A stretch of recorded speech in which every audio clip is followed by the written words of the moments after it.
finally Dashain आइसकेको छ ready भइसकेको छु पानी परिरहेको छ हिलो दसैँ किनभने मैले दसैँको टिकाको दिन टिका लगाउन भएको थिएन आज मेरो 4 डेज टिका लगाउनु भयो फाइनली मामा घर आइसकेको छु ठुलो मम्मीकोबाट स्टार्ट गर्छु अनि यहाँ कान्छो मामाको आएर इन्डिङ हुन्छ ल फर्स्ट टिका ठुलो मम्मीको घरबाट अब यहाँ शिक्षा कार्कीले भिजेर भ्याक्क हुनु भयो छिटो कुदा पानी पर्यो पानी पर्न आँटो ढोका अर्को ठाउँबाट खुलेको छ हल्का चेन्ज भएछ ठुलो मम्मीहरूको स्ट्रक्चर हिलो न हिलो छ फाइनली हिलो दसैँ उदारीको चप्पल दसैँ हेलो गाइस अँध्यारो भए पनि मान्छे हेर्नुहुन्छ त्यो मेरो चाहिँ ठुलो मम्मीको घर हो आइरहनु भएको छ छैन अँध्यारोमा ओरे ओरे यता हेर्नु न कता फर्केको फेरि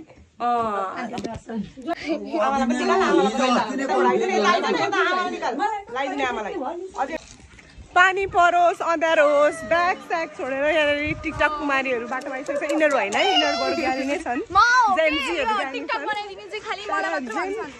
जेनजीहरू ज्ञानी छन् जेनवाईहरूले पानी पर्दा रात अँध्यारो हुँदा पनि छोडेका छैनन् यहाँनिर जमरा देख्छ मेरो ठुलो मम्मी माइली ठुलो मम्मी सधैँ टिका लगाइदिनु पाइराख्नु भएको छ मलाई पाइरहेको छु थोत्रो लुगा नखिच्नु क्या बगेरै माया भरपुर बगिसक्यो यहाँनिर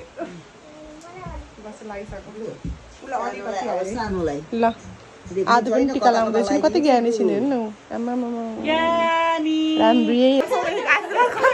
पुरा गरिदिने हो मैले कि गरिदिने होइन मान्छेहरूले लगिहऱ्यो कि लग मेरो पहिलो दसैँ कस्तो भयो ससुरालीमा मोबाइल दाइसँग पैसा लिन्छ टन्नै ससुरालीमा कमाएर आउनु भएको ए हो दाइ धेरै पैसा कमाउनु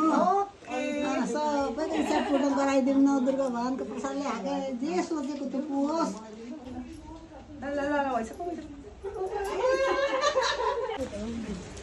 आयो दुर्गुते श्रीमन्त दशरथे चतुर्सेंग गवे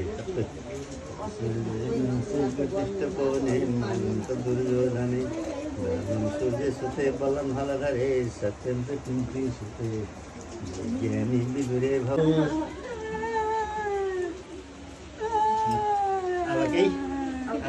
टिका सकिएको छ मेरो थ्याङ्क्स फर वाचिङ सब्सक्राइब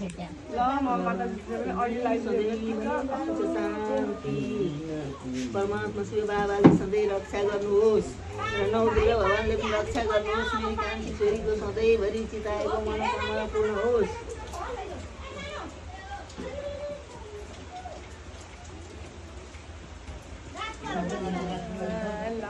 मम्मीले पनि लगाइसक्नु भएको छ मलाई